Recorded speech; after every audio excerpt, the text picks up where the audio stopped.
of new vistas of thinking.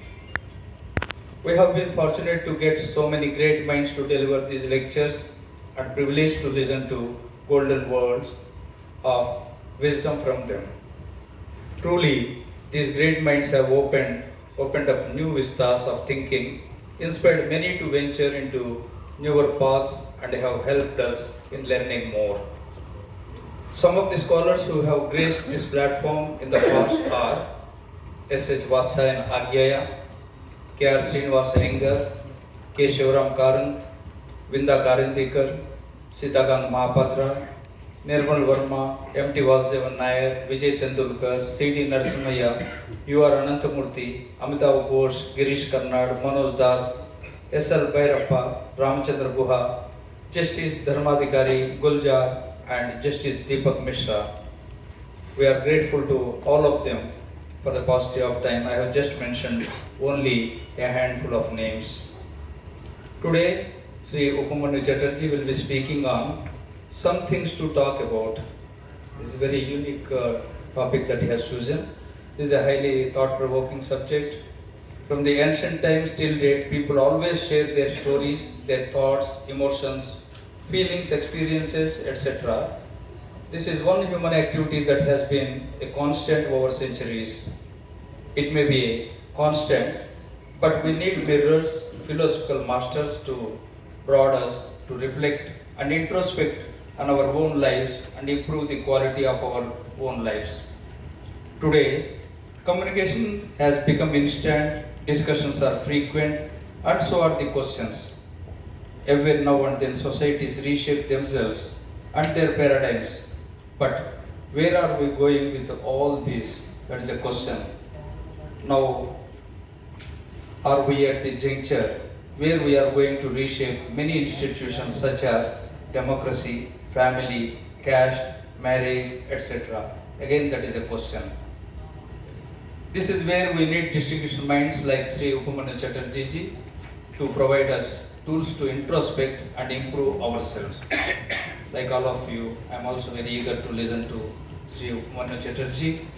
And as all of you know, that Upamanyu Chatterjee is a distinguished writer and scholar. He is the author of Lorenzo Searches for the Meaning of Life, Villainy, Fairy Tales at 50, Way to God, Weight Loss, The Memories of the Welfare State, The Last Pardon, and English August, An Indian Story, all novels.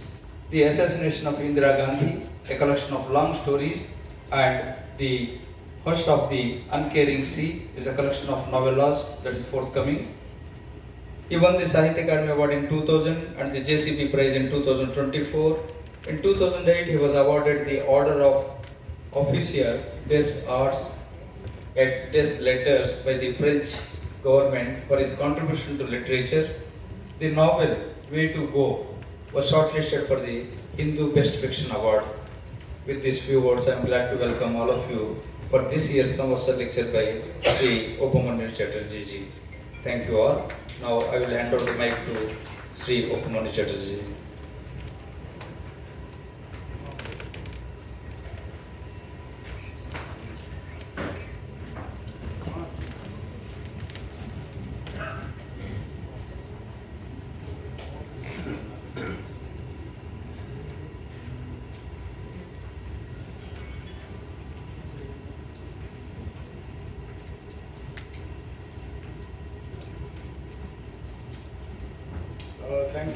Thank you, Dr. Rao. I had originally titled the talk something to talk about because I actually had nothing to talk about, and I thought that would incite me into thinking of a topic. I thought that perhaps I was expected to talk about the experience of writing in English in India, and I thought, well, why not? President of the Academy, Sri Kaushik, Madam Vice President, Secretary Dr. Rao, fellow lovers of literature, it is only appropriate to begin this year's Samvatsar lecture with a quotation from an earlier president of the Academy. In his foreword to the series of published lectures, Vinayak Krishna Gokak says, these lectures should reflect a deep concern for values. They should open up new vistas of thinking regarding, sorry, am I not audible? Okay. They should open up new vistas of thinking regarding a literary movement, a current literary trend, some original thinking about a great writer or a great classic or a new path in literary criticism. So I'm afraid I'm going to disappoint you all. My values might not be yours, and even if they do coincide, mine just might not have the required depth. And as for those new vistas of thinking, I don't think I've had a single original thought in my life. Anything that emerges, it's true actually for almost all of us, anything that emerges from my head has usually had a provenance elsewhere, in things that I've seen or read and heard. And more often than not, it's usually in a text.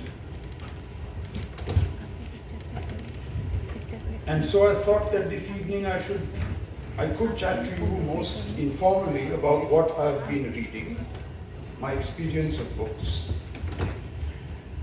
reminisce about some writers that I have had the fortune to meet, and place before you my thoughts, all unoriginal, on what it means to be a writer of English fiction in India. I read English for 5 years here at the University of Delhi and taught the subject for 1 year. In those 6 years, I'm particularly grateful to have been given the opportunity to read 3 seminal texts that might otherwise have escaped my radar.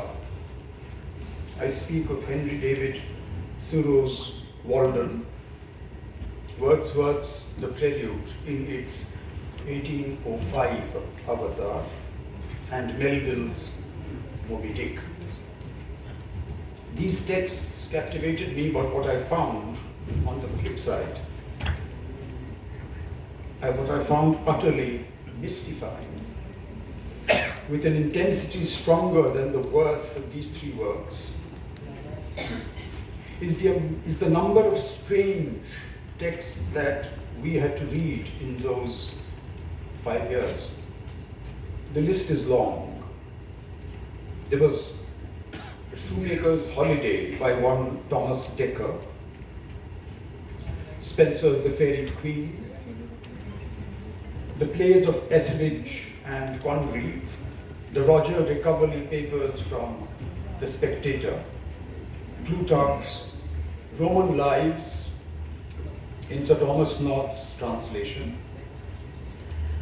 Dr. Samuel Johnson's Rasselas, T.S. Eliot's Murder in the Cathedral, and most incomprehensible of all, in the very first year, 5 texts from ancient Greek in translation. Because logically, in an English literature course, if you can include ancient Greek texts, then you can very well include texts in translation from Russian, Spanish, Sanskrit, Tamil, particularly to replace rather trite, forgettable plays and prose works from 17th and 18th century England. Well, 50 years is a long time. That English course has no doubt changed in those decades. But that is not my concern here. When I was studying the subject, my concern was, now what is this guy saying? It is not an invalid approach to literature and to reading books. Fundamentally, what is this, for example, Edmund Spenser saying? Beyond the images and metaphors and sprung rhythms and Spenserian stanzas, what's he up to?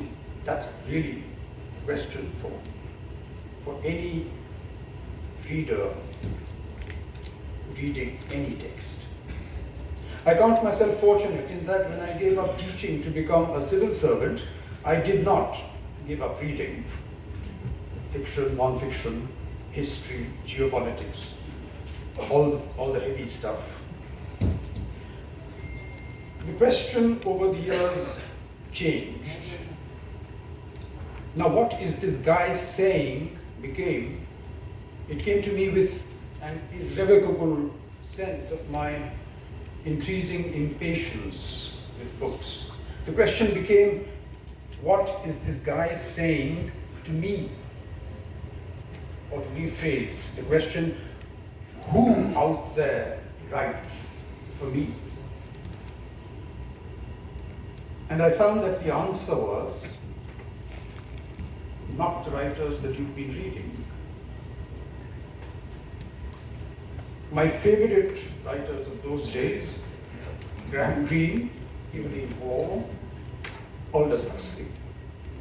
It is so obvious, and yet it took me so long to grasp that they write naturally for readers vaguely like themselves.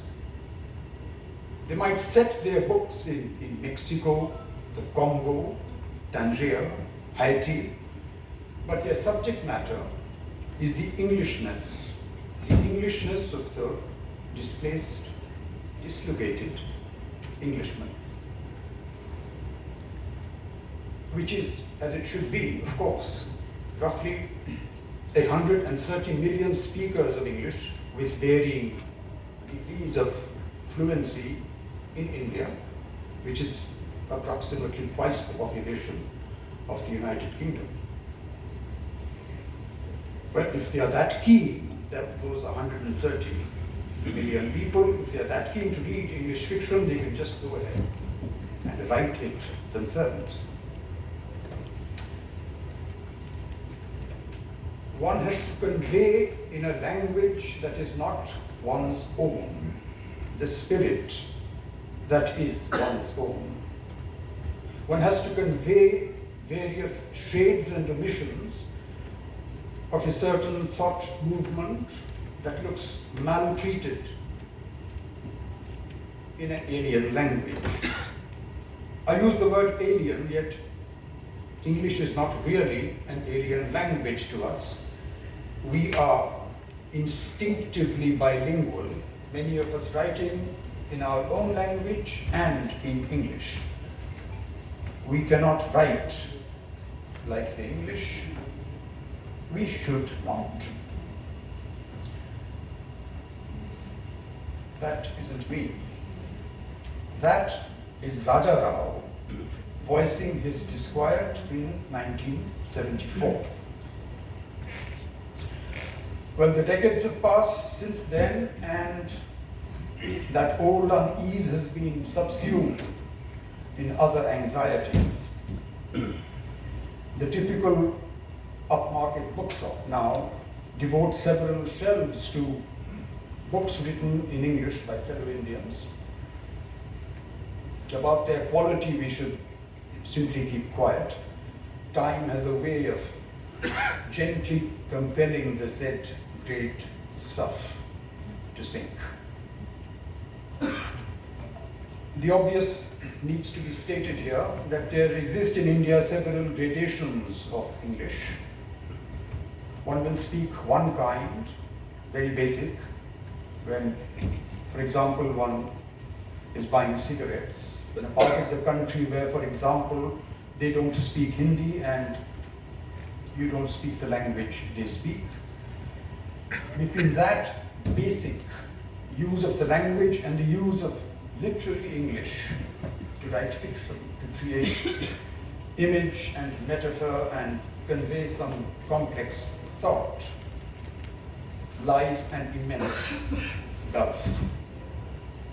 Rajarao, I think, must have meant that that second literary version of the language is fundamentally alien to the country. But I find, perhaps because he is right, that literary language facilitates the use of irony. It provides detachment. It produces a distancing effect, all of which, but only for a particular bent of mind and a particular kind of story, are essential tools.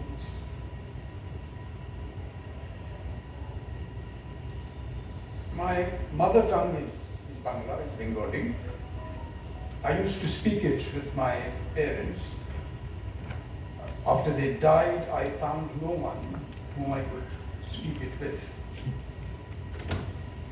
My brothers and I speak English. My Bengali friends and I speak English.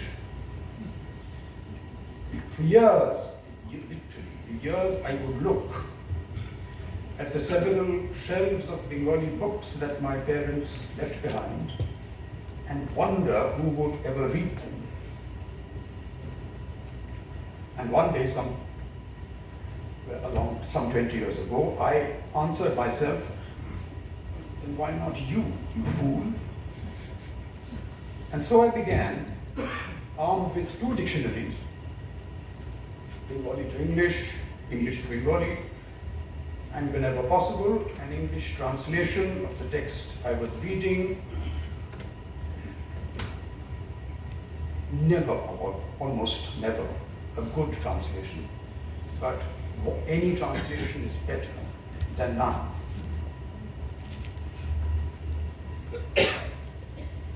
It is difficult, I'm still going to try, it is difficult for me to try and describe the experience of reading in your mother tongue for the first time at the age of 45, and of approaching its books with your head weighed down with the baggage of an Occidental literature. The layered irony, for example, of Rabindranath's genteel Bhadralok voice in Gora, that unfortunately that translation did not catch, made me rack my brains for days trying to pin down a comparable voice in the English books that I had read. Thackeray, no. Rabindranath is far less flamboyant. George Eliot, no. I'll wait with that. George Eliot, no. Even though I've seen Gora being compared to Middlemarch, a juxtaposition that does little justice to either, it took me a while to realize what should have been obvious from the very first, that each literature, each language has its own cultural tradition. So this is so obvious, and yet it's possible that it just doesn't enter your head. Each literature, each language has its own cultural tradition, and to look for influences that leap across oceans and generations can be hazardous indeed. And yet I couldn't help snatching at similarities of voice and tone during my reading of these seminal Bengali texts, which itself was an enormous pleasure, but perhaps misleading. Thus, Vibhuti Bhushan's Pather Panchali immediately was, for me, an intimation of immortality from recollections of early childhood. and it's actually paradise regained through memory. That kind of comparison, even if it doesn't do justice to the book, gives you focus when you're reading a book in which you have almost no experience of the tradition. Not to speak of. তেমনি দেখেছি তারে অন্ধকারে বলেছে সে এতদিন কোথায় ছিলেন পাখির নীড়ের মতো চোখ তুলে নাটোরের Banalata Sen. This is Jivanananda Das's most famous poem. When I read that, he sounded exactly like a 17th century metaphysical poet. Completely off the point to even think of it. But these thoughts that jump into your head, these are inescapable.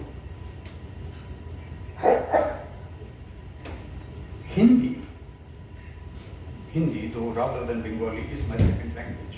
English remains my first. That is not something I am particularly proud of.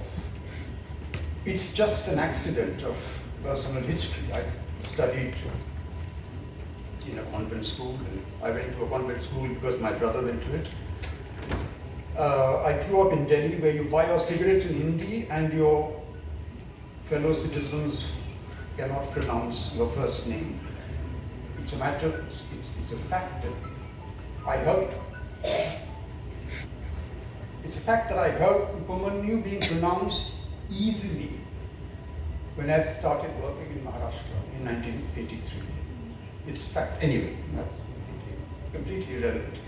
So Hindi I've learned and studied formally, cleared exams in it even, and as a civil servant, wrote notes in government files for several long years with perfect ease.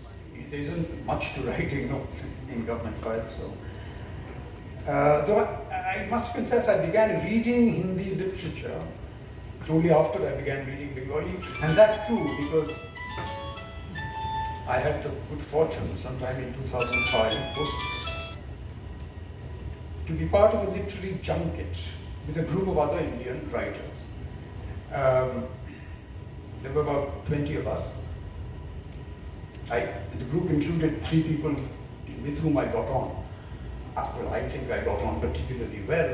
There was Mahashita Devi, there was Nirmal Verma, and Krishna Baldev Ved. And after meeting them, I thought, they were just such great. It was such a great. I mean, Nirmal was very reticent, even then, after you sort of got to know him. And it was only thereafter, almost sort of abashed at not having thought of it and got down to it before, that I began reading. I read Nirmal Verma's Prague stories, I read Krishna Baldev Ved's Uska Bachpan. I did need translations. So here I am in my mid-60s, reading regularly and quite happy with it in 3 languages, and thus with no time to look at the junk on for example, on my mobile phone.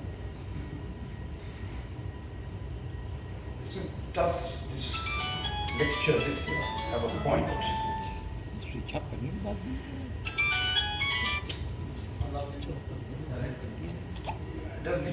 Does the Samvatsar lecture this year have a point? Are all these personal reminiscences, this rambling, going to lead? Well, they are leading to yet another quotation. The marriage of English and the languages of India has made, and this time it's Anthony Burgess, has made a whole language, complete with the colloquialisms of Calcutta and London, Shakespearean archaisms, bazaar whinings, references to the Hindu pantheon, the jargon of Indian litigation, shrill Babu irritability, all together. It is not pure English, but it's like the English of Shakespeare, of Joyce, and Kipling, gloriously impure. unquote. In all the colleges and universities across India, instead of the state and fundamentally irrelevant Eng-lit course, why are we Indians not studying Indian English? Or, what should more trenchantly, more accurately be called, why are we not studying English in India? What is English in India? What is the study of a language without a study of its roots, its growth, its development? A 3 or 5 year course in English in India would cover its literature, its language, its influences, its eccentricities, and most of all, its history. The infamous Macaulay, who proposed the creation of a class that may be interpreters between us and the millions whom we govern. A class of persons Indian in blood and color, but English in taste, in opinion, in morals, and in intellect. Macaulay cannot be ignored. Neither can the stalwarts of the nationalist movement who were educated both here and in England in English. Nor can we ignore the fact that the medium of nationalist opposition was English. That cannot be gainsaid either. And I personally find it shocking that a modern, educated Indian can consider himself modern and educated if he has not read or, in fact, studied the language debates in our constitutional assembly. Essential reading, essential learning, and put it into a course. English in India, my idea of a course called English in India will cover the syntax and grammar of global English. It will have a course in Indian English, not to correct its idiosyncrasies, but to understand them, their roots, and their necessity. We are like this only. Where does that come from? Which language are we constructing that in and then translating it? I'm having tummy upset instead of I am ill. Well, if that more accurately describes your physical condition, but why not? A special paper on difficult international prose stylists. A paragraph from one of the books I found incredibly difficult to read, Naked Lunch, a paragraph from Naked Lunch, a paragraph from a Henry James preface. Why is their prose so difficult? Comprehension, no one does that anymore, but it's essential. Why is their prose so difficult? What are they trying to hide?